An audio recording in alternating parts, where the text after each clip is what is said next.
ሰላም ጤና ይስጥልኝ። እንዴት አላችሁ? በያላችሁበት ሰላምታ ይድረስ። ዛሬ ይዤላችሁ የምቀርበው ሀሳብ ወይም ደግሞ ያቀረብኩላችሁ ሀሳብ ምንድነው?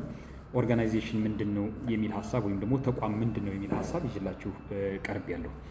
ኦርጋናይዜሽን ማለት እንግዲህ የተለያዩ ሰዎች ወይም ደግሞ የተለያዩ ቡድኖች ለተመሳሳይ ዓላማ ለተመሳሳይ ግብ በአንድነት ሆነው ከተለያየ አቅጣጫ በመምጣት የሚያቋቁሙት ተቋም ነው ወይም ደግሞ የሚያቋቁሙት ሲስተም ነው ማለት ነው። እንግዲህ ሰዎች የተለያየ እውቀት ይኖራቸዋል፣ የተለያየ ክህሎት ይኖራቸዋል፣ እንዲሁም የተለያየ አመለካከት ይኖራቸዋል። ነገር ግን የተለያየ እውቀት፣ የተለያየ አመለካከት፣ የተለያየ ክህሎት፣ የተለያየ የቴክኖሎጂ አጠቃቀም ያላቸውን ሰዎች በጋራ በማሰባሰብ በአንድ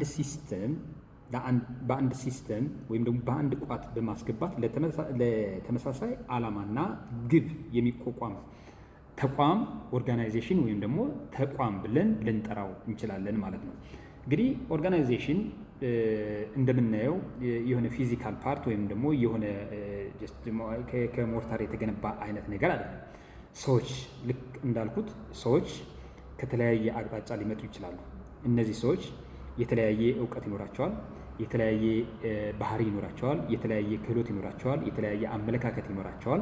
ነገር ግን አንድ የሚያደርጋቸው ወይም ደግሞ የሚያሰባስባቸው አንድ አይነት ዓላማ እና ተመሳሳይ ሊደርሱበት የሚችሉበት ግብ ይዘው የሚመሰርቱት ሲስተም ኦርጋናይዜሽን ወይም ደግሞ ተቋም ብለን እንጠራዋለን ማለት ነው። እንግዲህ በዚህ ኦርጋናይዜሽን ውስጥ ዌል ዲፋይን የሆነ ወይም ደግሞ በደንብ የተተረጎመ በደንብ ምን ስራዎች መሰራት እንዳለባቸው ምን ተግባራት መከናወን እንዳለባቸው የተቀመጡ ተግባራት ያካተተ ሲስተም ኦርጋናይዜሽን ወይም ደግሞ ተቋም ብለን እንጠራዋለን ማለት ነው። እና እንግዲህ በዚህ ኦርጋናይዜሽን ወይም ደግሞ በዚህ ተቋም ውስጥ የተለያዩ ሲስተሞች አሉ። እንግዲህ ለማሰባሰቢያችን አንድ የራሱን የቻለ ሲስተም አለ። ከተሰባሰብን በኋላ ደግሞ ያስቀመጥነውን ግብ እውን ለማድረግ ወይም ደግሞ ዳር ለማድረስ የምንመላለስባቸው ሲስተሞች አሉ ማለት ነው።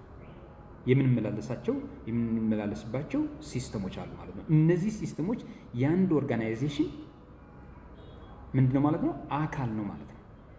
እንግዲህ ኦርጋናይዜሽኖች ሲቋቋሙ አልቲሜት ጎላቸው ምንድነው? ፕሮፊት ነው። የትኛውም ኦርጋናይዜሽን ስፔሻሊ ፕሮፊቴብል ኦርጋናይዜሽን ሲቋቋም ዓላማው መጨረሻ ላይ የሚያስቀምጡት ግብ ምንድነው? ፕሮፊቴብል ነው። ፕሮፊቴብል ካልሆነ ያን ኦርጋናይዜሽን በትክክል ኦርጋናይዜሽን ነው ብለን ለመጥራት አያስደፍረንም ማለት ነው። ፕሮፊቴብል ለመሆን ወይም ደግሞ ውጤታማ ለመሆን ወይም ደግሞ ትርፋማ ለመሆን ደግሞ የምንዘረጋቸው ሲስተሞች በግልጽ ዲፋይን ተደርገው የተቀመጡ ሲስተሞች ሊሆኑ ይገባል ማለት ነው።